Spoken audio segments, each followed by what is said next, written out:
I want to talk about something that took me a long time to understand: the difference between solitude and isolation. Because on the surface, they can look almost identical. Both are quiet, both involve pulling back, both can feel necessary when you're overwhelmed, anxious, grieving, or just exhausted. And for a long time, I thought I was choosing solitude, but in reality, I was isolating. Hey friend, I'm Jessica, and this is With My Whole Heart. I'm a real-life woman juggling a lot of real-life things, raising girls, running a hair salon, chasing big dreams, and doing my best to stay grounded through it all. If you've ever found yourself in the thick of it, somewhere between who you've been and who you're becoming, this space is for you. Here, we talk about the middle, the messy, meaningful, beautiful middle. The big leaps, the small wins, the hard lessons, and the heart-led pivots. From business and beauty to faith, motherhood, and everything in between, nothing's off limits. So grab your coffee or your tea, get cozy, and let's dive in. Because this journey, we're walking it together with our whole hearts.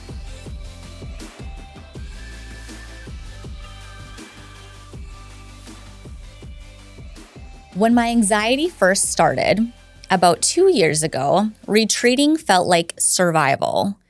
It looked like pulling back from people, canceling plans, not sharing what was really going on, staying home, staying quiet. It almost made me fearful to leave the house. My home became my safe place. And the story I kept telling myself was that I was protecting myself. I told myself I was protecting my energy, that I didn't have the capacity for one more thing, that I couldn't explain what I was going through one more time. And honestly, at the time, that narrative made sense. When your nervous system is overwhelmed, quiet feels like control. I truly believed isolation was protecting me from other people's energy, from emotional conversations, and from having to carry one more thing when I already felt maxed out. What I didn't realize then is that sometimes talking about it is actually where the healing happens. At the time, I thought isolation would give me peace, but it didn't. And the truth is, at first, isolation actually did feel helpful. For a while, it made me feel safe. But the longer it went on, the more the anxiety didn't shrink. It actually grew. The further I isolated, the more it felt like the right thing to do, until one day I realized how lonely I was. I started to feel like a ticking time bomb. No one really knew what was happening in my heart, and even talking about it when I was going through it made my anxiety spike. That's when I started to understand something I hadn't wanted to face. There is no way around pain. You can't skip over it. You can't go around it. The only way out is through it. And for me, that meant talking, not hiding. What surprised me most was the loneliness.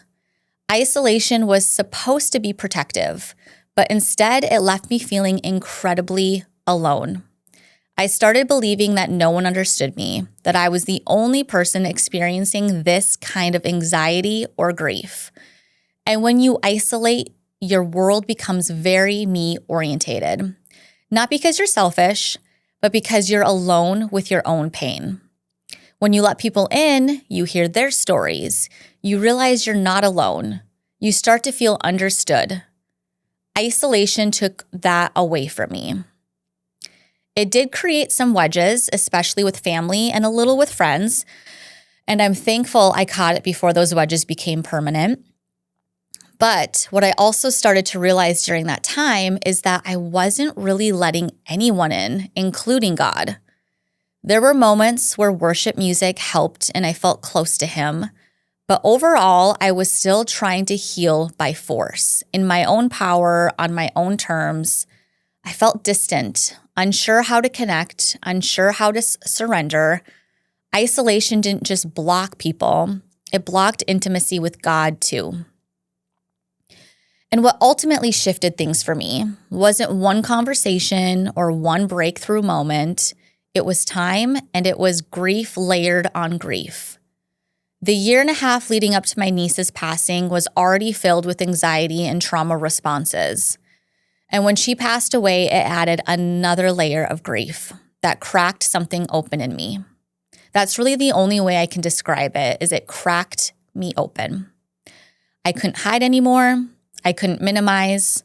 I couldn't pretend I was okay. And in that breaking open, that's when therapy entered.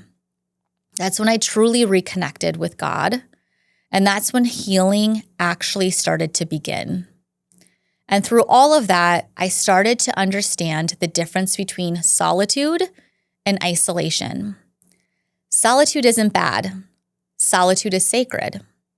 Solitude is quieting the noise, creating space to hear God, finding peace. It can be a walk in the woods, prayer in a closed bedroom, a hot bath and a book. Solitude invites God in. Isolation does the opposite.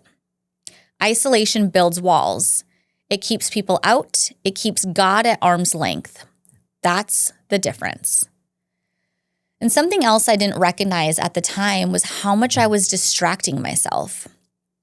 Because my isolation didn't always look like silence, it looked like the TV being on, scrolling on Instagram, doing anything I could to keep my mind busy and distracted so I didn't have to sit with what I was feeling. At the time, that felt like coping. It felt like survival. But what I eventually realized is that distraction was just another way of avoiding what needed my attention. I wasn't resting. I wasn't healing. I was numbing. Isolation doesn't always look like being alone in a quiet room. Sometimes it looks like constant noise. And that's another place where the difference between isolation and solitude became really clear to me. Solitude isn't about filling the quiet. It's about being willing to sit in it. Solitude is choosing presence over distraction, stillness over scrolling, connection over numbing. And I'll be honest, that's uncomfortable at first. Because when you stop distracting yourself, things begin to surface. Thoughts surface, feelings surface. But that's also where healing begins. Solitude is using quiet moments to reconnect with God, not to escape yourself, but to meet Him there. It's learning to be okay with the quiet peace instead of constantly trying to outrun it. Isolation avoids the quiet by filling it with noise. Solitude enters the quiet and invites God into it. So here's a gentle question I've learned to ask myself. Am I using noise to avoid what I'm feeling, or am I creating space to process it with God? Because one leads to deeper healing, and the other keeps you stuck longer than you realize. And that's why, if you're listening to this and you're hurting, I want you to know it's okay to let people in. There is so much healing in connection. Our natural instinct when we're overwhelmed is to pull back. But when you feel that urge to isolate, that actually might be your cue to step forward instead. Find a trusted friend. Find people of faith. Find someone safe to talk to. You were never meant to carry this alone. If you're in a quiet season, my prayer is that it's a sacred one where God is invited in, and one that eventually leads you back into connection, not further away from it. You don't have to disappear to heal. Thank you for spending this time with me today. Your time is valuable, and I'm honored you spent it here. I hope something in this conversation met you right where you are. If it stirred something in your spirit or spoke to your heart, I'd truly love to hear about it. My DMs are always open. I love connecting with you. And as you go, just remember, you're not walking through this life alone. Until next time, stay grounded, keep showing up, and keep leaning into the purpose that's been placed on your heart. I'll be right here, cheering you on with my whole heart.